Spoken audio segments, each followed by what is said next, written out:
written a book. This came out in 1997, right after the announcement of Dolly the Sheep, Remaking Eden, How Genetic Engineering and Cloning Will Transform the American Family. And this was a kind of, Gattaca in a popular trade book.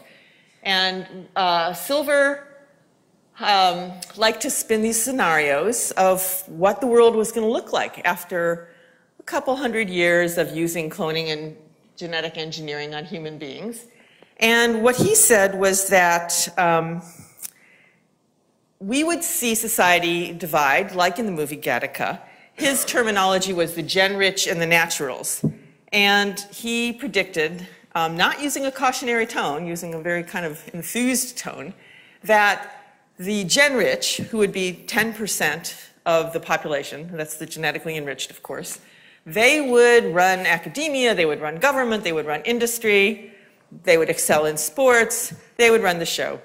And the others, the other 90%, the naturals, they would sweep the floors. And I am paraphrasing only a little bit here. In fact, he said, as wealthy people purchased these upgrades for their offspring and monopolized the gen-rich sector of society, and the naturals, the other 90%, fell behind further and further. He said after another few hundred years, eventually the gen-rich class and the natural class will become entirely separate species with no ability to crossbreed. So that was the kind of language we were seeing in the late 1990s. And this book is actually why I'm standing here today. There's a kind of a direct line between this book and the foundation of the Center for Genetics and Society and my, the reason I expend so much stomach lining on this topic. When I first read this book, I was actually teaching classes at Sonoma State University. And they were classes about science and politics. And I came across this book, and I thought it was fascinating. And I read this stuff, and my jaw dropped to the floor. And, I thought, oh, well, here's this guy at Princeton. He goes home at night from his mouse lab. He sits down at the computer, and he indulges in mad scientist mode. So although I was appalled, I kind of, for a few months, somehow managed to just, I put it out of my mind a bit. But it was like, wait a second. I see that there's this book. He's from Princeton. I mean, maybe the ideas are fringe, but Princeton is not fringe, right? So who is he? And I started looking into it, and what I found was that it wasn't just Lee Silver, that there were a lot of other scientists as well, and a bunch of futurists and bioethicists, and they were actually kind of mounting what I think you'd have to call a campaign. And they, in fact,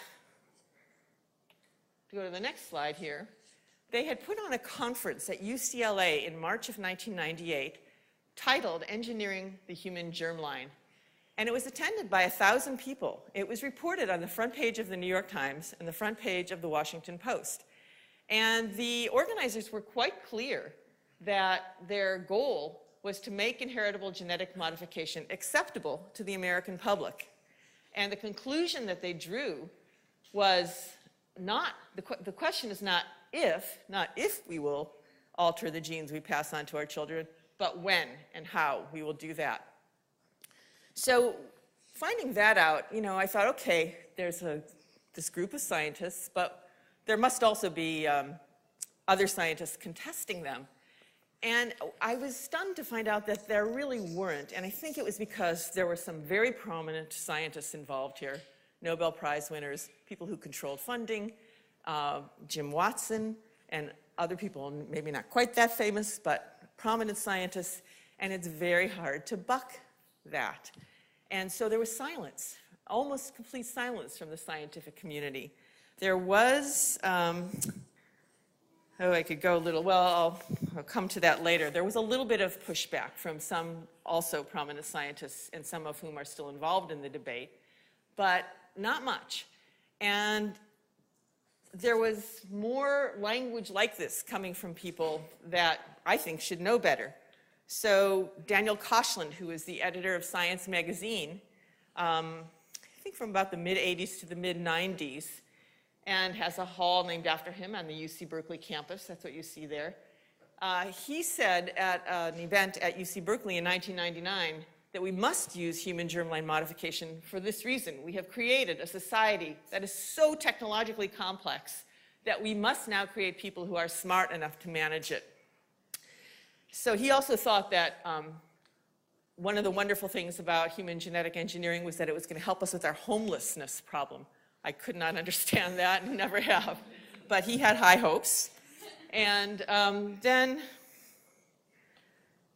Jim Watson, who is known for saying intemperate things, and finally got in trouble with it not too long ago, and had to step down from some of his positions, like the one at Cold Spring Harbor.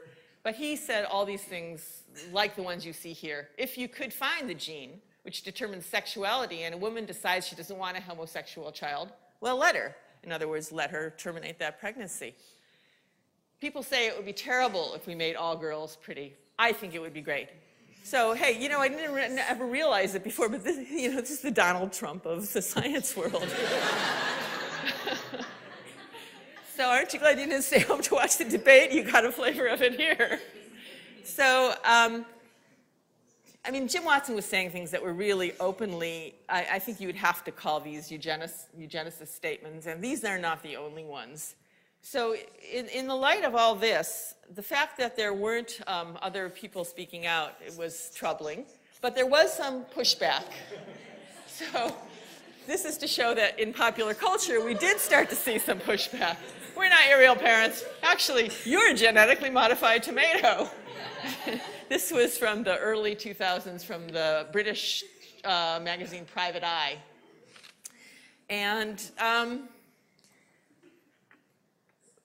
also there were much more serious, well, let me say a word about the popular culture stuff. I mean, we started to see this topic being treated not just in cartoons and not just in movies, and in science fiction, importantly, but not even just in science fiction, also in serious literature. Margaret Atwood's trilogy that begins with the book Oryx and Crake. Does anyone know that? Yeah, she treats this, and Kazuo Ishiguro talked about cloning, wrote about cloning in the novel Never Let Me Go, which was made into a film. There are other examples as well. Let's see. So that's popular culture, and also in policy. That's what this slide is about.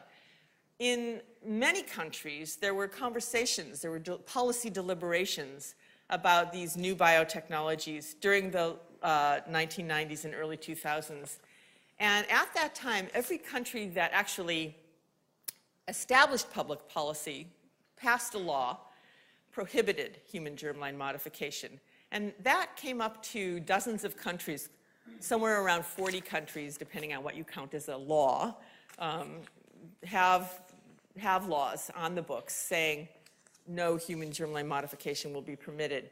And this treaty, the Convention on Biomedicine and Human Rights, is a Council of Europe treaty. It's a binding international agreement that was first published in 1997. It was open for signature, and it came into force on December 1st, 1999.